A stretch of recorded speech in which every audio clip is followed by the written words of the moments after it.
It's actually the quality of the teacher, the leader, and we don't call ourselves teachers, we call ourselves facilitators, nurturers of children, lovers of children.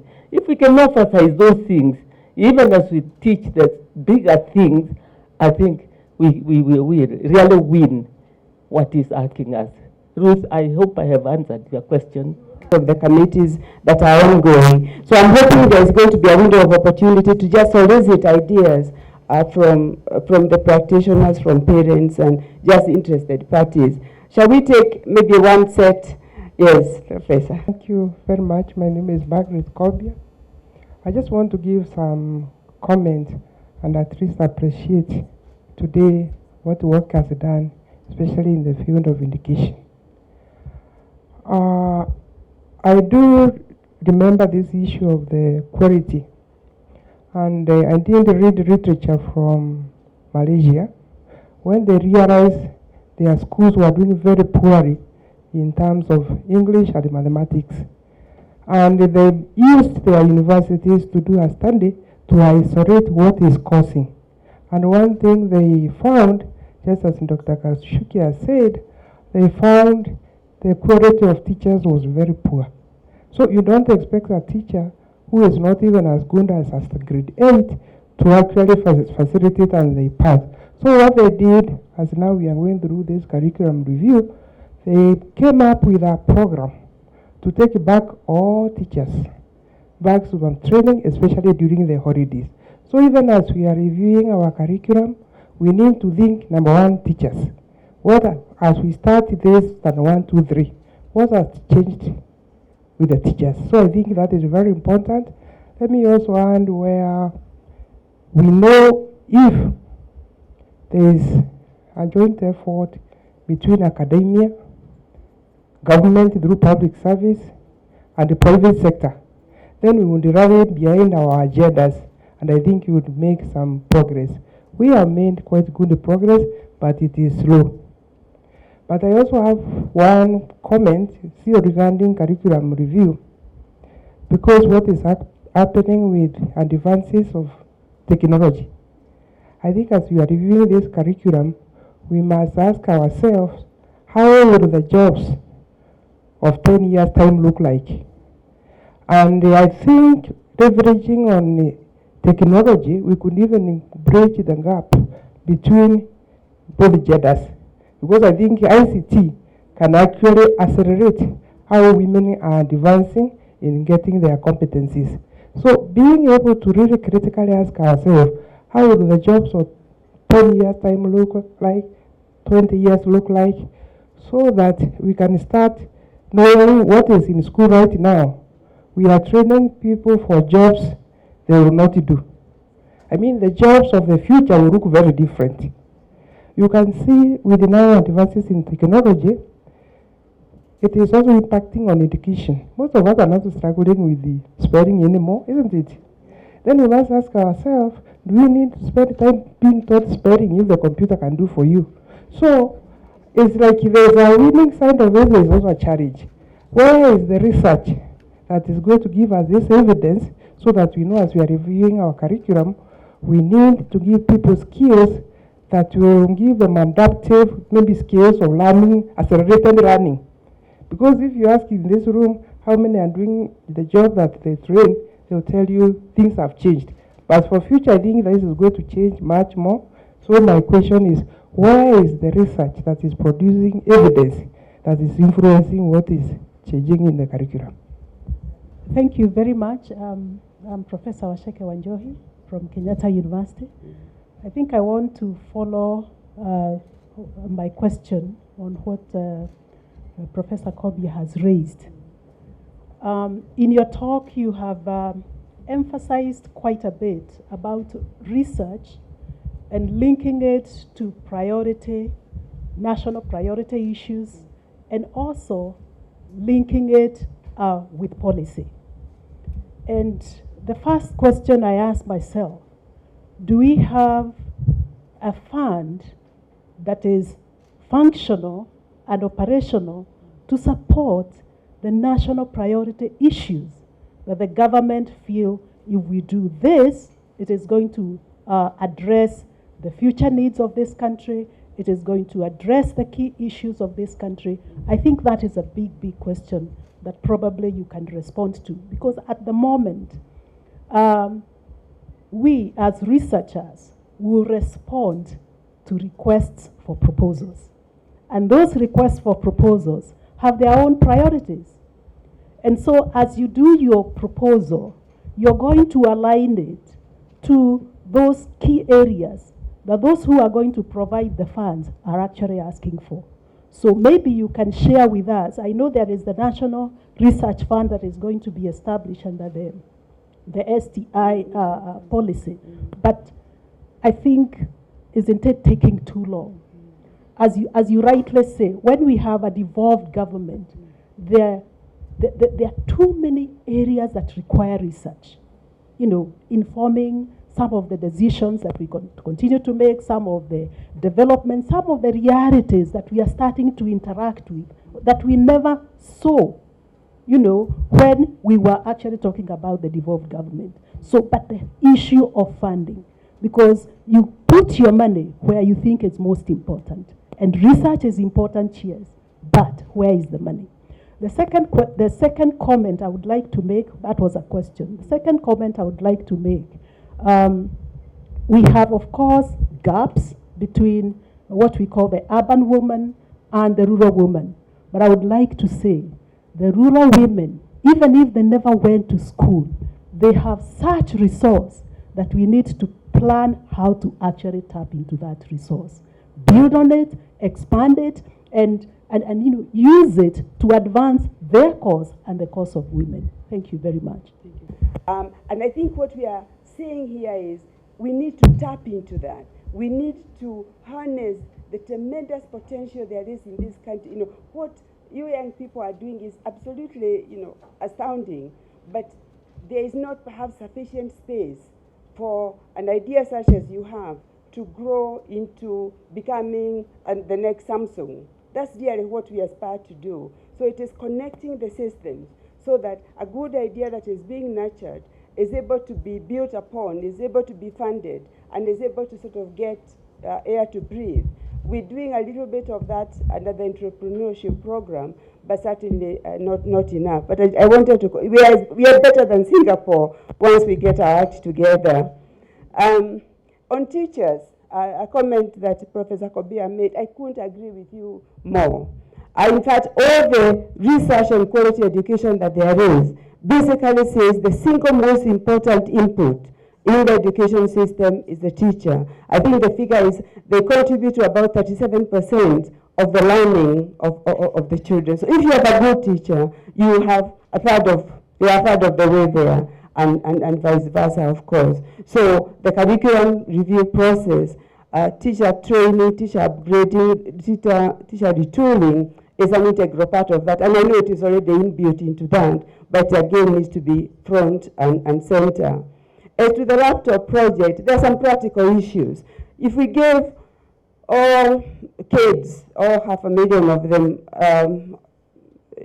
smartphones, I don't know how many of them would have them by the end of the week, as they are going to school and going home and they'll be taken. So what we're starting with is computer labs, so that the systems are left in school, they are locked in school, they are able to experience them in school. Part of it is just simple, practicality of security and so on for the kids, even more than the equipment. Funding. You know, I actually disagree with you. I believe that money follows ideas. If somebody has a really good idea, you get the funding. And you know, I'm looking for curious minds that are going to come and say, how are we doing? Which counties are performing best? And you come up with that research, you'll be amazed at how much money there is. Come up, you know, sometimes, you know, I think you've got the question, there is money, both in government, there's about 4 million on research, but you can always find ways of funding a good idea. If you were to go to Professor Kobia tomorrow, and I encourage you to do so, and you tell her that you want to see how the deployment of staff across the counties is panning out, and how we are making sure that we are not creating 47 different countries. We are still maintaining national integration even as we deploy staff. She will find the money. True? Because it speaks to a core issue. So come up with the ideas, I'll give you the money. With your permission, Dr. Abu, experience of those who have done it before, including people like Anna Abula who are part of that, before we are too old to talk. Thank you. And I should tell you that when Professor Mugenda sent me to Washington one time, I went and I looked for Ruth. And she had a very big office, this huge office that would intimidate you. And so I was a young man, I walked in, and she asked me, among the other things we discussed, she asked me, "So, young man, what do you want to achieve?" Ruth, up to date, I have no answer. But I'm glad. The reason why I came here, initially I was meant to speak from the seat, but at least to go on record that there was a man who also spoke from the podium. but that's the uniqueness of WERK, that there are men in there who believe in this passion of educating girls and also handling women issues. But I have 3 minutes. I'm taking home 5 things. One is about this point, Ruth, you talked about, and that was touched on before you came on WOKI, about energizing a community of knowledge, a community of practice, about connecting minds around an issue that is of so much pertinence. And this connecting of not just minds, but even hearts, is one of the things I think we are going to think about as WERK. How better can we do it? And how consistent? Because it is not about just a nice thing once, but something that really persists over time. The second thing is about learning, and learning from others. There is so much to learn from around the world, and you've touched on that, from situations such like that of WOKI, that we reinvent ourselves through the challenges that we face. Every moment when people think we are going down, they see us up again. And so as an organization, we have our history. You heard from 1990.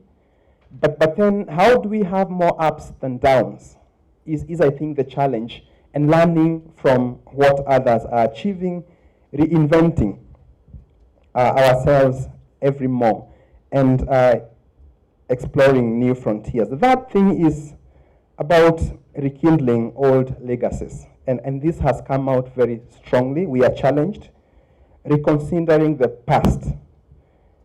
That you talked about a long road, and what I know about a long road, first, you can hardly define it by its beginning and its end. And it has many tales. Imagine if a long road was to tell about every foot that stepped on it. And so this long path to where we want to get is a big challenge on us. And these house meetings, this long road, those house meetings you talked about David and you, and I've heard about that from Anna before, need, I think, to lead this regrouping that we are talking about. I live in a small house, but I know that house is not small for ideas. It can hold many ideas. And how can we, each of us, WERK members, but also everyone else who's here, be challenged that you can convene that small meeting of neighbors, not just women and feminists, but that woman next door, so that ideas can converge. I think if we took that as personal challenge and tried it out, maybe it would work for us. The fourth thing is about this mirage, and I would call it a mirage of dividends. And it reminds me of when I was young, and I've written a story about how I spent endless hours on that road to Embu. around Moya, chasing water on a very fascinating new tarmac road then. And that, I think, is the image you have created in us. And recalling the right focus, that example of the Kenyan parliament, what is wrong? How come other countries, even our neighbor Uganda, has walked so far ahead of us? What is wrong? How come we are unable to handle it, even with all the policies, a constitution being so straightforward on it? So we have to ask ourselves and look beyond the average. For instance, telling the story beyond the national mean of enrollments, where so many stories are hidden in, stories of the East, stories of Mandela, Garissa, and Wajir, hidden in that national mean. How can we unravel that and tell new stories even from that data? So I think the research that we do, looking beyond quantity and being very dissatisfied with quantity to look into quality, I think is a challenge. And lastly, is about talking out, getting heard, connecting what we do to policy is something we must think about, that things will not just come, but through hard work and tough dedication, and getting back onto the saddle. I like that statement. Getting back onto the saddle, where we can look at this power of the moment. I think that there is a lot of readiness. Look at what Professor Kobe is doing. There is a lot of readiness, and this is the power of the moment. We have to get back onto the saddle. But let's think, let's reconnect, let's take this conversation further, but be committed to it. I think if each of us is committed to this cause, really we can have these dividends to us. So let's connect the passions that are in this room. I feel that this issue of the curriculum reform, we need to reconnect again here soon, because the train may be passing us and we'll only have ourselves to blame. Let's reconnect in many ways and get hard through it.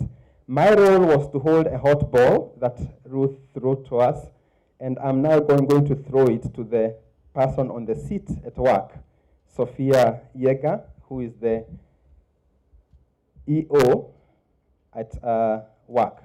So Sophia, tell us what next. Now, I want to just tell you something about WERK. WERK is Women Educational Researchers of Kenya, and our focus is on research, learning, and advocacy. And somebody else said earlier that we had such seminars earlier, but somehow we lost them along the way. So I want to assure you today that we'll be having several seminars from now onwards, and we welcome all of you to help us organize and contribute to those seminars. So every year we'll be having 2 seminars, high-powered seminars like the one we have today. So that means that in October, around 27th of October, we hope to have another seminar like this. However, monthly, we'll be having small seminars where people can come and present with us their research. And this will be held in our offices.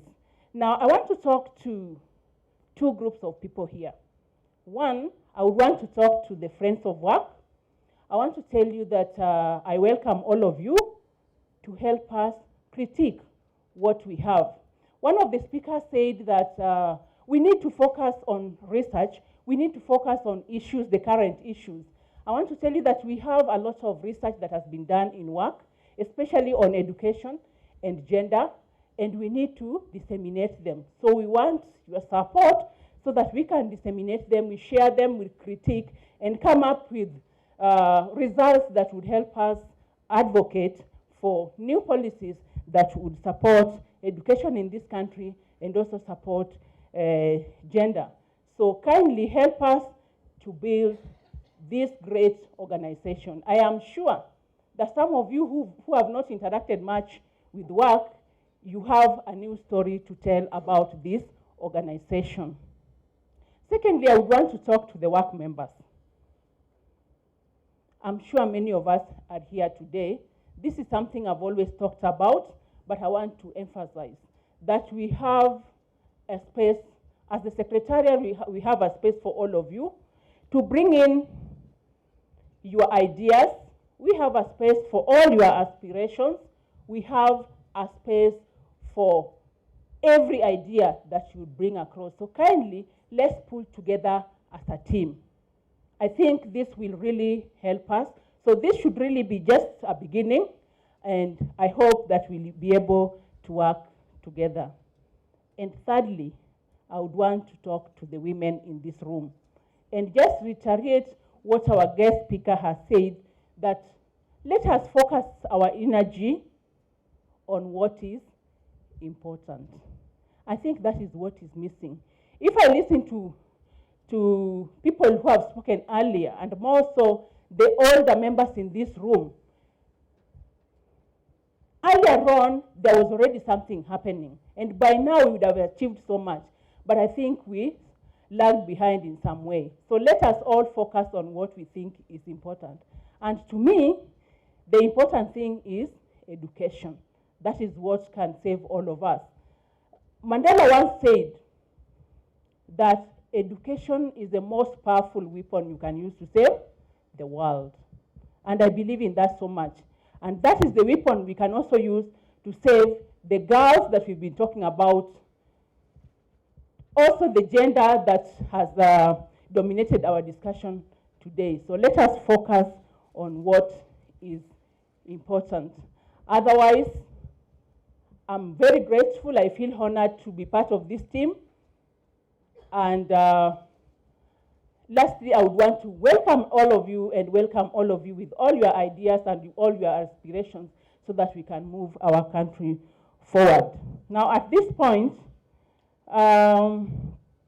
let me invite the guest speaker to help me in recognizing some members of WERK and giving them their membership cards. These are people who either did not attend our AGM or because of one reason or the other, we were not able to give them. Youngest member. I think she knows who she is. I will get up and I'm asking Mogo here whether they paid for my membership because they said they would. They promised. I cannot boast of having done a lot of research, but I can tell you I'm the greatest consumer. What are you going to say about this?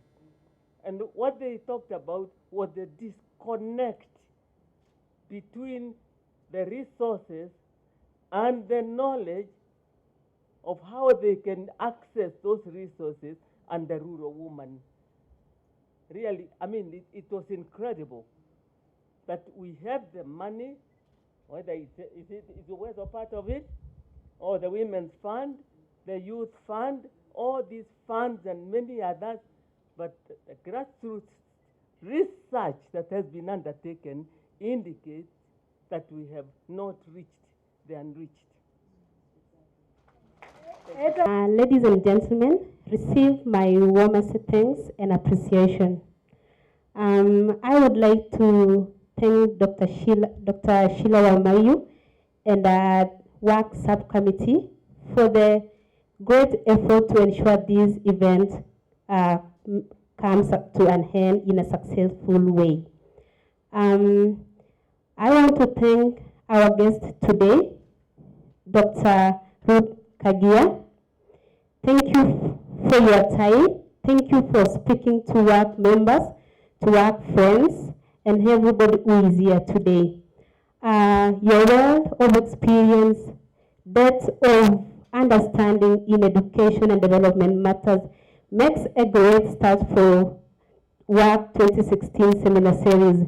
And it is my prayer that it will go a long way in advancing an equitable and just society. Today's theme, that is the long road to gender equality, to me has been a great motivation, and I've learned a lot. I want to take this opportunity to recognize the late WERK girls, that is Ivy Moko and also Lucy Moko, in whom legacy lives on, and also to colleagues and to friends. Thank you for turning to these events. WERK members, friends, thank you for your participation and appreciation. If it was not for you, we will not have such a great evening. I want also to thank the media for attending this event and covering it. Jacaranda staff members, thank you also for the refreshments and everything. Once again, thank you everybody, and have a good evening. Safe journey to your homes. Asante. I'm going to request the guest speaker to step forward and WERK's daughters to step forward too.